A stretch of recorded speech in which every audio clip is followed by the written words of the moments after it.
Welcome to the Talent Development Hot Seat. I am your host, Andy Storch, and I am so grateful that you are joining me today for an interview with my new friend, Sally Helgesen.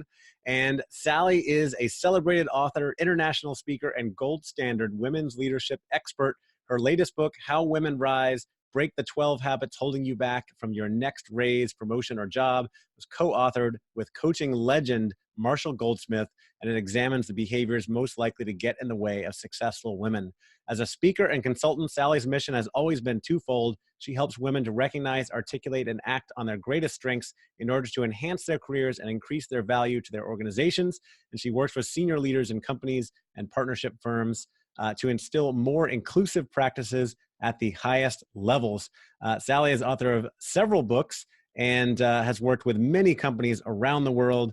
And she lives in Chatham, New York, up in the Hudson Valley. Sally, welcome to the Talent Development Hot Seat. Thank you, Andy. It's wonderful to be here. Yeah, really nice to have you on. I am just so impressed with all of the work that you've done. You've written many books, and of course, this latest one, co-authoring a book with Marshall Goldsmith, who is absolutely a coaching legend. And I would love to know how that came about, but maybe we can start with a little bit of your background and how you got to where you are today. Well, sure. A little 1980s in corporate communications, and I was working for excellent. What a poor job they did of understanding what the women in the 1980s. Sally, And sorry, I'm going to stop you. You seem to be breaking up quite a bit. you're Hopefully, kidding. yeah, hopefully we can see if it's okay now. We can edit that and go back. Trouble on Zoom. Yeah, Huh. Wow. I know. Is it usually? It's usually super great. Yeah, you're freezing up. I wonder if it's Really? you or me. I don't know. I Let's see. I'm going to just close some stuff, although I don't have too okay. much open. Yeah. I have. I do about 4 podcasts a week, and I've never had trouble on Zoom. Huh. Yeah, and I just finished one that was fine. All right, Huh. let's I think it's okay now. So let's try it again. Okay. So we'll start with why don't you share some of your background and how you got to where you are today?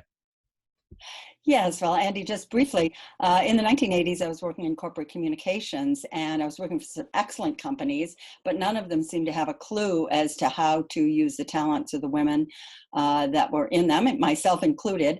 And all the emphasis back then was on how women needed to change and adapt. You know, it was the bow tie era and training to talk about football and things Right. like that. So I thought, let's look at what women could contribute. And so I decided to study some of America's most successful women leaders. That book became The Female Advantage, Women's Ways of Leadership. And I think because it was the first book that focused on what women had to contribute rather than how they needed to change and adapt, it became very successful. And companies started bringing me in, and I just stuck with it. So for the last 30 years, that book was published in 1990. So for the last 30 years, I have been working with a variety of companies, from Kuala Lumpur to Tromsø, Norway, above the Arctic Circle, to help them facilitate leadership excellence among women, and then more recently, also help organizations and male leaders become more effective with women. Awesome. I always love doing these podcast interviews when someone can take their 30 years of experience down to like 2 sentences. Yeah, I published a book in 1990 and I've been traveling the world ever since then, helping people. That's basically my story. I love it. Yeah. Okay, I want to go back to that because like you said, when you published this first book, The Female Advantage, it was about what women contribute and not how women can conform to this men's world of business. Was that, I imagine it was a radical idea for some people. Was it difficult to do that? Did you get pushback, or was it like you were confident all the way? Oh boy, did I get pushback.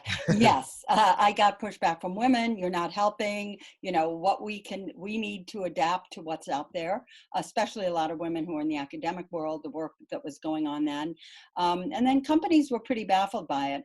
My idea in writing The Female Advantage is I was intending to write it for companies so they'd have an idea. of how to be better at leading and managing their women and developing their potential for their to use their talent. And in fact, companies in 1990 were not interested in this topic, but women were, and that's what really got it. That's what got it started. So for me, I have watched such an evolution over these 30 years. So when people say things like, "Oh well, it's not changing," it hasn't changed. I've seen it, and I've been a real witness and had a front row seat, and things have improved. Yeah, I always try to keep that in mind. I mean, I'm very into, equality and diversity and inclusion and all of those things in the working world and life. And, it's sometimes you can get frustrated about where things are, but things have changed a lot Oh, they have. over the years from, you writing that first book in 1990 and getting pushback or bewilderment from companies like, why are we doing this? Right. To what you're doing today. What would you say are the biggest changes that have occurred? I mean, obviously things have evolved, right? And there Yeah. are more women in the workplace, more women in leadership positions. There's not as much I don't know, I guess people scratching their heads about that. But what do you think are the biggest changes that have occurred over the last 30 years? Well, to me, beyond the demographic changes, the biggest changes are three. First of all, women have much more confidence and much more awareness that they have something to contribute. And that has been something that I've watched grow. Secondly, men are much more willing and interested in being allies and supporters of women. That was really very rare back in 1990 and pretty much throughout the 90s. So there wasn't really an awareness about that, and that is also reflected in the commitment that leadership has to the development of women's talent. That is something that has been ongoing and changing rapidly. The third thing I think that's happened that I've witnessed is there's much more solidarity among women as supporters of one another. Back in the early days, in the 1990s, when the companies, would have the beginnings of women's networks, what later became known as employee resource groups. The senior women didn't, for the most part, with a few exceptions, want to have anything to do with it. They saw it as undermining their own position as leaders. That was very common, and that's not true at all today. And so I just see much more solidarity. To me, one of the most significant things about Me Too as a movement is that it created a lot of solidarity. Many women came forward with things that they didn't want to talk about because they saw other women getting slammed for doing that. So that has, I think, contributed also to the increasing solidarity. So those are all very, very positive trends. Yes, solidarity is such an important word there because Yeah. it's very difficult to step out on your own. But when you see other people doing it, then you're more willing to speak up and be vulnerable and talk about your experience and bring awareness to something. And it helps to have books from people like you who are, Yeah. who are bringing these things to the surface. So speaking of books and of, having men on your side, right? You Yes, wrote this latest book with Marshall Goldsmith. I So did. how did that come about? That came about, Marshall had written a wonderful book, which I'm sure you and many of your listeners are familiar with, What Got You Here Won't Get You There, which was Right. about the behaviors most likely to get in the way of successful people as they seek to move to a higher level. And it was a wonderful book. And I was working with the idea in some of the workshops that I was doing with women after about 2012.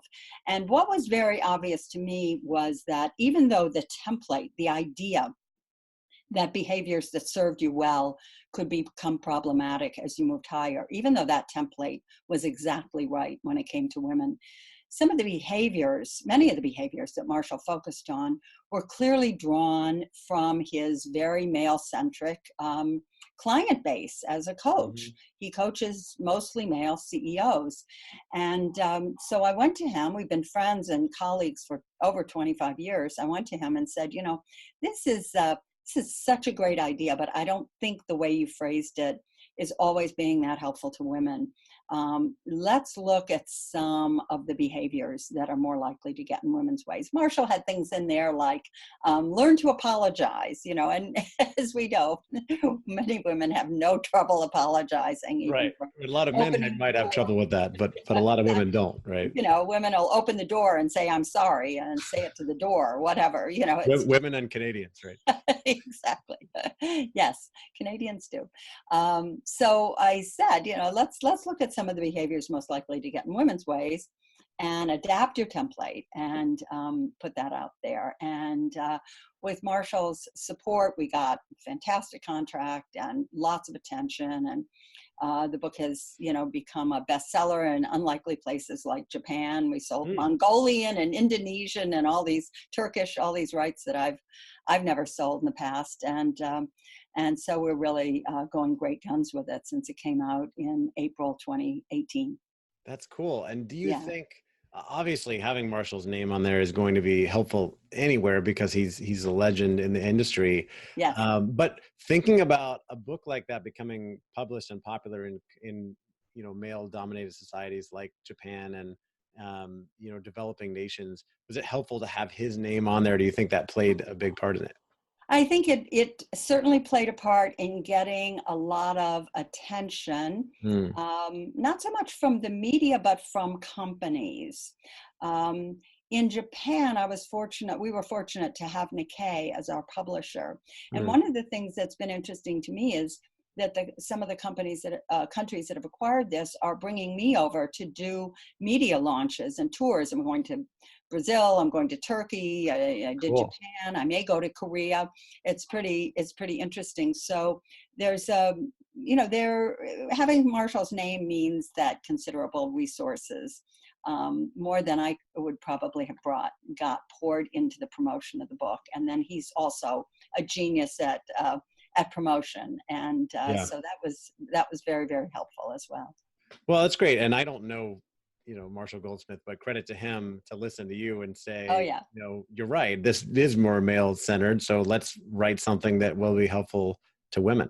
Yeah, he went for the idea right away. He thought it was terrific. That's great. So I want to dig into to the book a little bit. What are some of the biggest habits that hold women back in business?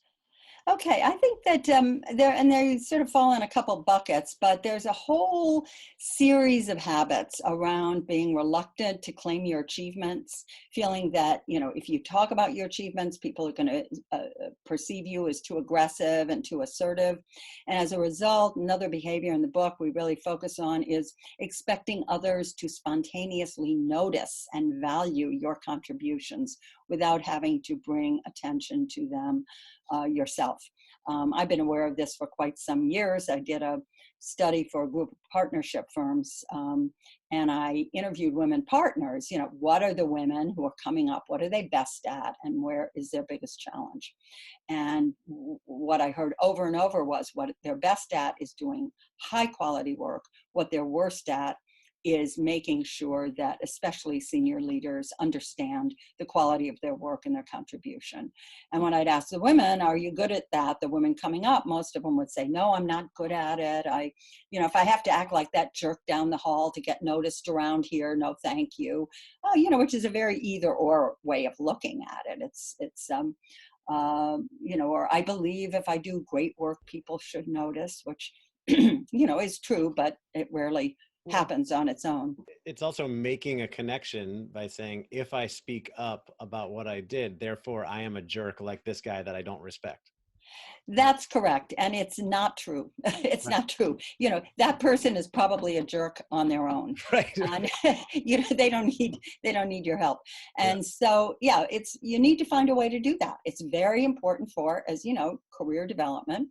You've got to find a way to shine and get recognized for what your contributions are. Doesn't mean you're taking it away from other people, et cetera. So I was very aware of that. And a corollary of that is another behavior that I also hear, especially men who are in things like engineering or accounting, struggle with, but there are some differences. And that is the behavior or habit of overvaluing expertise, really feeling I'm going to come into a new job. I'm going to keep my head down. I am going to work as hard as I can. And that will be sufficient. Once I've done that, once I really understand this job, I can start building allies and, sort of go more public with it. And I hear from men, since the book came out, I've heard right away from men that, again, maybe engineer or in sciences, that this is an issue for them as well. So it's a human behavior. I mean, the behaviors in the book are really human behaviors. They're not just women's behaviors, but they are the behaviors most likely to hold women back. And one difference with women on this overvaluing expertise and men that I find is that even when they overvalue, even men who overvalue expertise, don't let it keep them from applying for jobs that they actually are qualified for, but Right. may not be able to tick all the boxes off. Yeah. And it does with women. You appreciate this, I was doing a program at a huge healthcare company a number of months ago in Chicago. And there we had about 300 women there, women leaders. And one of the women, so we're talking about, the applying for jobs and articulating what you've done in a way that you could get it. And one of the women raised her hand and said, well, how many, if there's 6 items, how many do you think you need to have in order to apply for a job? Which is an unanswerable question. So as I was kind of stammering around it, the male champion, who was the head of all North American operations, raised his hand and said, listen, he said, the job that led to this job, he said, I really wanted it. He said, when I got the qualifications for it, he said, I looked at them and I thought, okay, there's 6. I have 1. I'm going to go for it. He said he was just able to articulate why he would be good at learning those other 5. So the women in the room, there was kind of a collective drawing in of the breath. Are you kidding me? What? This guy went for the job when he had 1 out of 6. But I think that's one of the many ways that women let this habit hold them back. Well, and you also mentioned this habit of thinking I've got to become an expert and then I'll go out and Yes. network and build my connections. When in my experience, I'm big into connecting and relationships. That's right. I think those will overcome skills, expertise, experience any day, because someone is going to likely try to hire their friend over going through tons of resumes, online from people they don't know. And sometimes that creates obviously bias and problems. But for the Yeah. most part, people want to hire and do business with people that they know, and relationships are going to help you get places faster. The most successful people I see come into a new position, and their first question is, who do I need to know around here in order to make sure this is a success? Right. So they are building allies from day one and developing their expertise. Now, I understand why this is hard for certain women, because they may have had their expertise questioned constantly along the way. So they feel that the way they're going to become successful is to really assure that they that they develop their expertise, and they don't want to be seen almost until they feel that they've got that down. Yeah. You mentioned one of the big challenges for women is needing to speak up more, the habit of thinking that their work is going to speak for itself. And I think, Yes. um, I drawn a blank now, Sheryl Sandberg famously wrote about this in Lean In, right? Yes. And I'm wondering, are you finding this is changing generationally? I feel like I've heard that millennial women and even getting into Gen Z don't have as much of a problem speaking up and talking about the things they've done.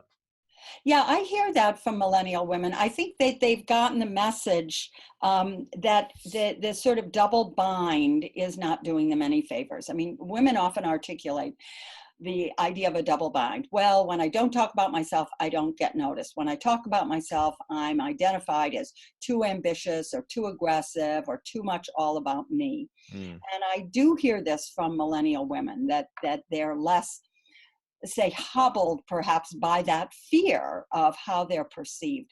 One of the things that's important to consider is that people get used to behaviors that you exhibit if you stand behind them.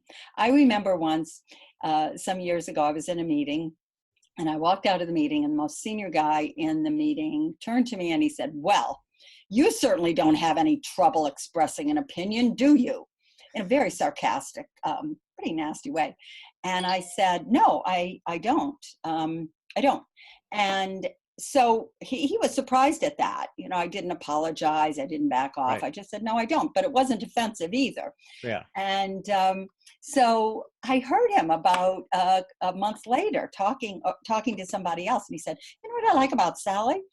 She really stands behind what she says. She's not afraid to speak her mind." So Yeah. all I had to do was give him time to get accustomed to that. What I Yeah. did not need to do was take that deeply to heart and start questioning whether I should have responded in that way. And that's part of what I try to spread to women.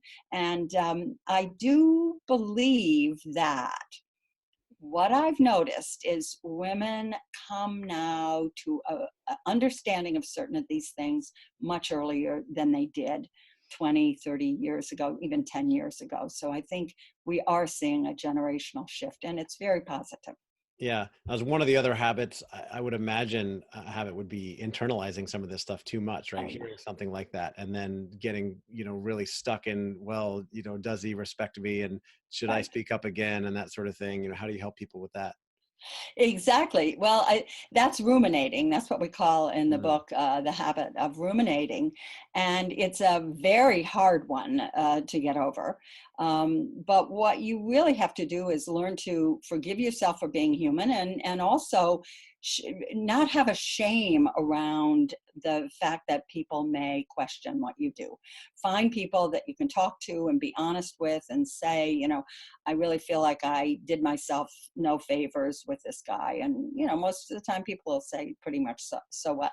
I was doing a program with Marshall recently, and he said something that sort of encapsulates this. He said, all the research shows that women are perceived by their direct reports and colleagues as better leaders than men. He said, so the good news for women is they're better leaders. The good news for men is they don't care. And so there's a little bit of loosening up. Myself, one of the things I did, because I can tend to be a ruminator, and working with someone like Marshall has been very helpful for me, a male colleague who is not. yeah. And I was in a meeting with him, or actually we were working on the book, and he got a phone call and from his assistant, which he never took when we were working on the book. And I heard him, and he was saying, "Oh, I forgot to call Dr. Kim. Okay, all right, I'll call him later." And he hung up the phone from his assistant, and he looked at me and he said, "Oh, well." And I knew who Dr. Kim was. He was the CEO of the World Bank. And I Mm, was thinking, whoa, if I forgot to call the CEO of the World Bank, I yeah. wouldn't be saying, "Oh, well." Oh, well. So I came home. I thought about it as we were in Marshall's apartment in New York.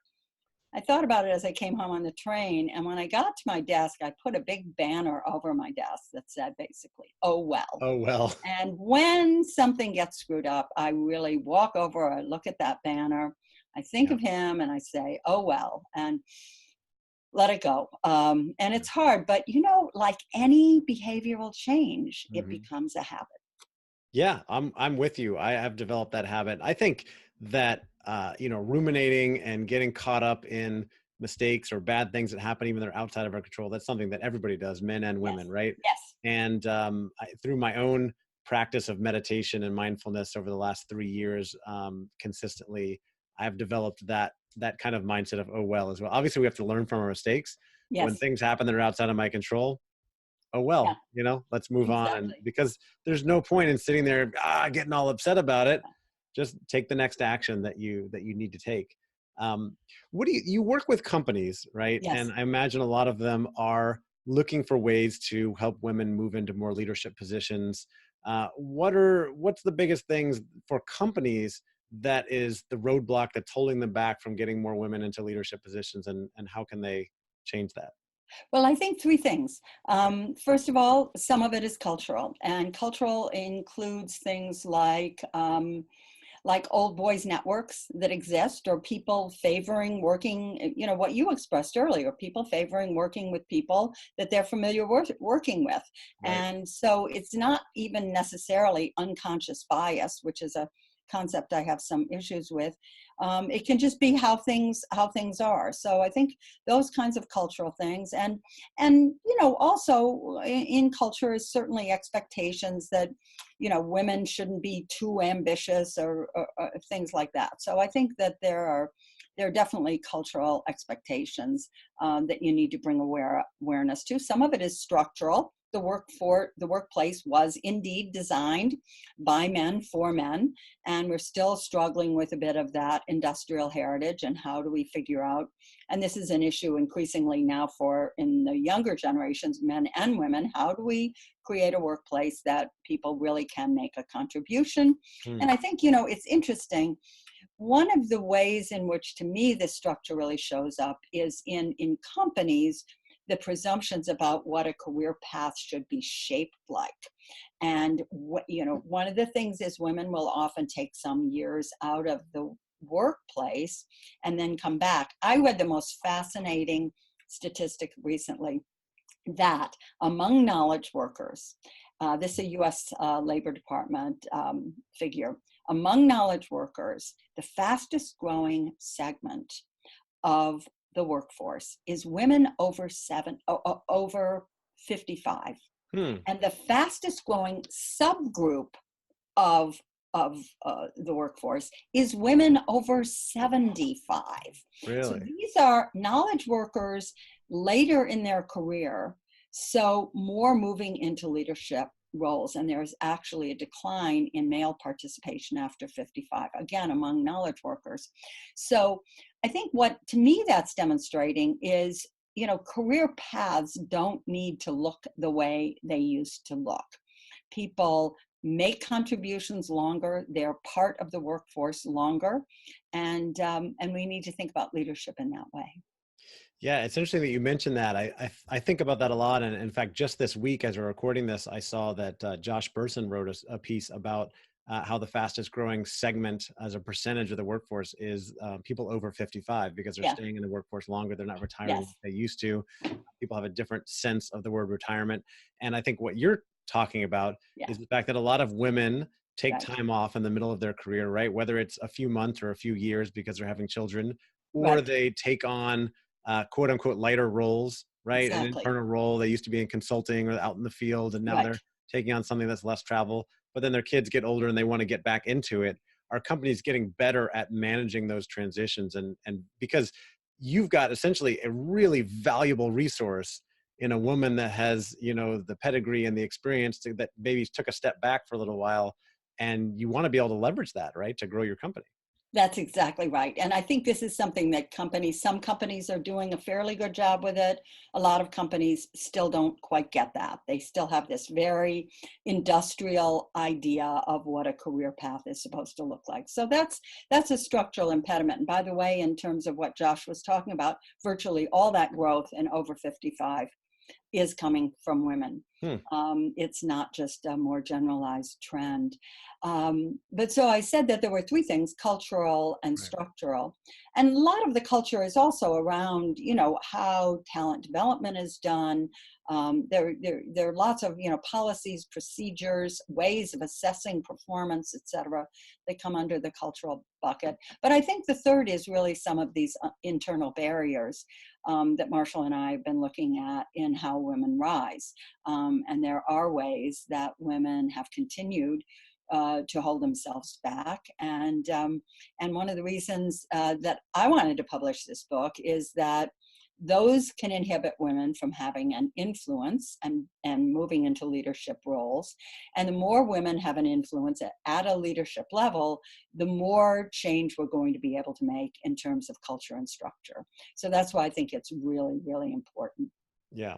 What did you mean when you said that the workplace was designed by men for men? I mean, I think a lot of people might look at it and say, what do you mean? We work 9 to 6 or whatever. Anybody can do that, man or woman. I think a lot of men need to hear what you mean Yeah. by that.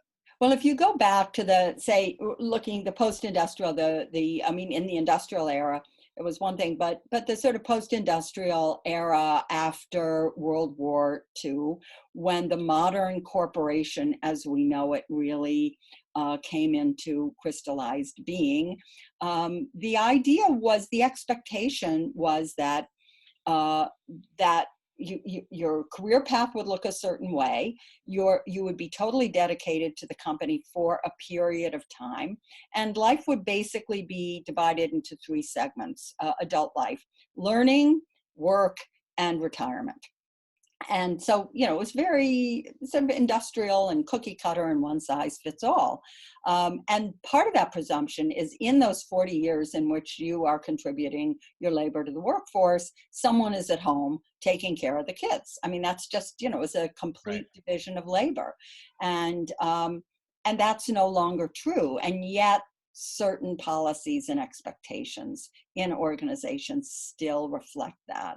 So that's really what I meant. The presumption was, I mean, I recently reread William White's classic book, The Organization Man.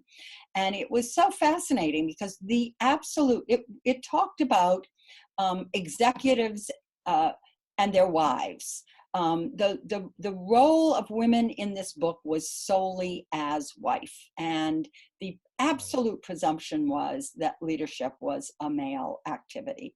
Right. And William White was a terrific writer. I mean, it's not like he was unenlightened. He was just reflecting a reality that was so pervasive at the time. Right. That's the way it was. Yeah. And having a woman or someone at home to take care of all the home activities, obviously very important. And it reminds me Yes. that I recently interviewed Karen Tornight, who is the Chief Diversity Inclusion Officer at EY. And she was telling me that one of the biggest challenges to deal with is that millennial generation has the highest percentage of dual income earners. And Yes. so you've got, two careers in a household and no one managing the house. And That's right. how do you manage everything that goes on when you have children at home and everything, and both sides are running a career? It's different than the way things used to be. And, how do you decide whose career takes priority over the other if someone has to move around? I mean, these are challenges that people haven't had to face in the past. I think so too. And, in a way, as I've thought about it, and I live up in the Hudson Valley, so I'm surrounded by dairy farms Mm, and old apple orchards.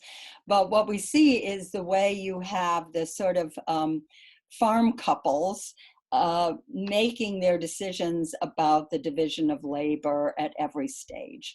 And I think that in order to, survive with intact families, the next generation, we're going to have more a kind of an attitude of, we're seeing this. It's not like I'm telling them they need to; they're doing it.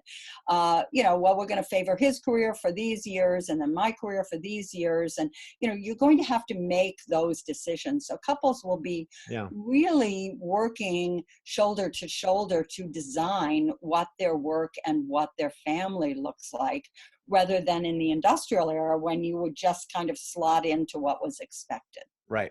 Yeah. And I've definitely seen that among my friends. I've heard people say things like, well, the last move was for my husband's job, so we're doing this Exactly. for mine, or it was Right. for my wife's job, and so now it's my turn. And they kind of take turns.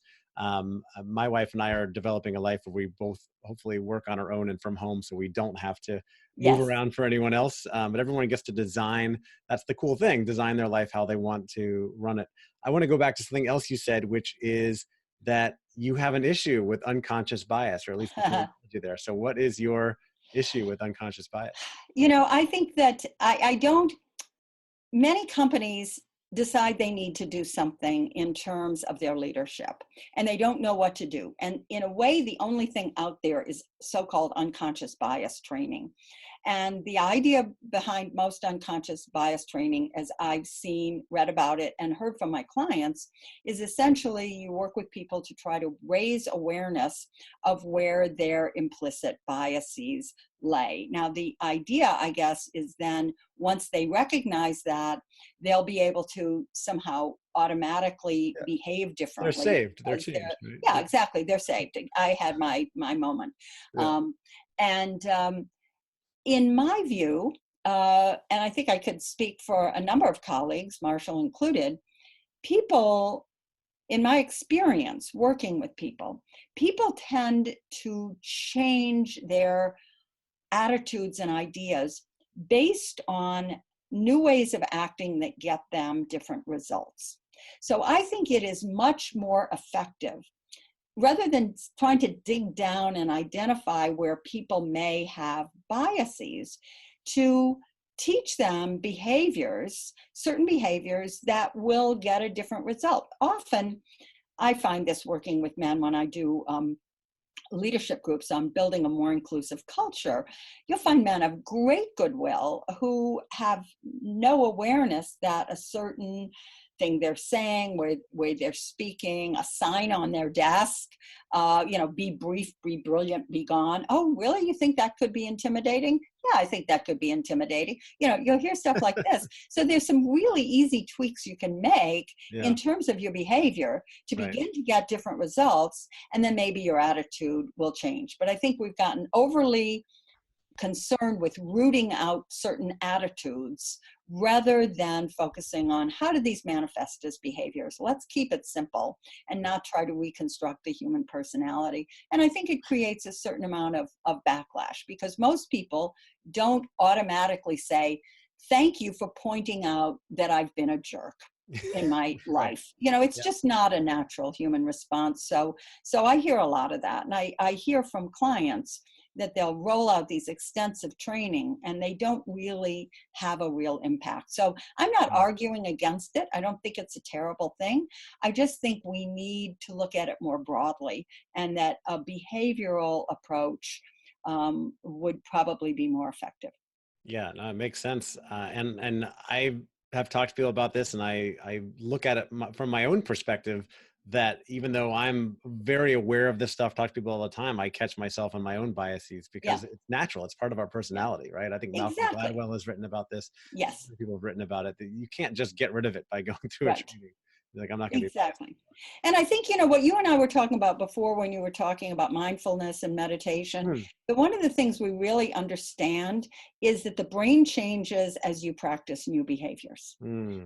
And that old idea that you can't teach an old dog new tricks, that's not really true. There is, at least with human beings, there's that adult neuroplasticity, but the way you change your thinking, the way you stop ruminating is really by practicing a different kind of behavior. And then that builds sort of the neurons that enable you to be, that start to change how your thinking is. Yeah. You work with a lot of companies out there, and executives and people in talent development. Are there any other trends that you're noticing that are changing how people work beyond what we've already discussed? Uh, yeah, I think that we're getting more awareness of some of the cost of constantly requiring people to be, in touch with their phones, et cetera. That we're beginning to see the downside of that. People are seeing that for themselves. There's a lot of writing about it, and I think that a greater awareness of presence and your ability to be present for the moment, for the person in front of you, for your task, and for your purpose and ultimate aspiration. That's really how people perceive someone as having leadership presence, and constantly being, uh, checking Yep. your phone, Right. whatever, responding doesn't serve that. And in fact, there's evidence that it's sort of unwiring some of our capacity to be present. So I Mm. think we're going to see a lot of movement in terms of that. Tom Peters talks about that one of the things about the advent in of AI is going to be that it's going to put a greater and greater emphasis on our human qualities Yeah. and our interaction, and characteristics, for example, like empathy, which it's pretty hard to imagine programming into AI. And we know that empathy really only operates, empathy as an example, Hmm. when you are present and focused. So that anything that is inherently distracting or creates a habit of distraction, which is, I think, where we are, I think that's going to become, we're going to begin to recognize that that's problematic, and Yeah. organizations are going to stop requiring people to be so in touch. I like that. I hope that is the case. And I've said it before. This is a whole other topic. I've said it before in this Yes. podcast. I'll say it again that I think in the future of work, as AI takes over and robots do more and more things, that it will be human connections and empathy Yeah. that will be the most valuable skill in the future of work. And so if you don't have that, or your people don't have that, think about developing that. Speaking of developing, for people who work in talent development, our Yeah. primary audience here who are looking to help their workforce improve and particularly help women move into more leadership roles, what's one or two more things they should be thinking about doing? Well, I really think that that creating one of the things I notice a lot of people doing. I hear about this all the time. People are creating um, book clubs where they're really going through this book, and I've heard it. They did it. Certainly, Sheryl Sandberg started this off, where you start an actual book club where you're studying something that has a very not only a positive message but very actionable, concrete ideas in terms of how to do greater talent development for women. And I see this as really a trend. Again, I think Sheryl Sandberg's with her Lean and Circle got this started, but I'm hearing about this again all over the world. People, we're using How Women Rise. Doesn't have to be How Women Rise, but it's a really great format for doing it. We're using it as kind of a text that we're studying so that we can help one another to identify behaviors that may be getting in one another's way and work together in order to address those. And that goes aligned. Aligns, I think, with one of the things we'll see much more is an emphasis on peer coaching. Peer coaching to me is one of the most underutilized or even recognized resources that talent development has. And when peer coaching is done in an intentional way, people can make tremendous progress. I've been a big advocate of that for some years, have benefited from it enormously myself. And I'd like to see more of that. And I think that's going to be a trend. And when you say peer coaching, how is that best set up? I haven't seen a lot of that done. Okay. Peer coaching is best set up when you've got a kind of, I mean, I'm thinking of how it's done around How Women Rise, just as an example, Sure. because there are many ways you can do this. So in How Women Rise, what I see people doing, and I've been working with some people to develop this, is the participants will identify, say, two behaviors they want to work on in the next 6 months. And then they begin to create questions that a peer will ask them to demonstrate, whether they're working on it, what they're doing to work on it, et cetera. They'll develop these questions themselves. And then they set it up with a peer, a kind of an accountability session where that peer say, well, okay, you said you were going to work on bringing more visibility to what your contributions are. And you decided that the place you were going to start was by drawing attention to your involvement in this, initiative X. This week, what did you do to support that?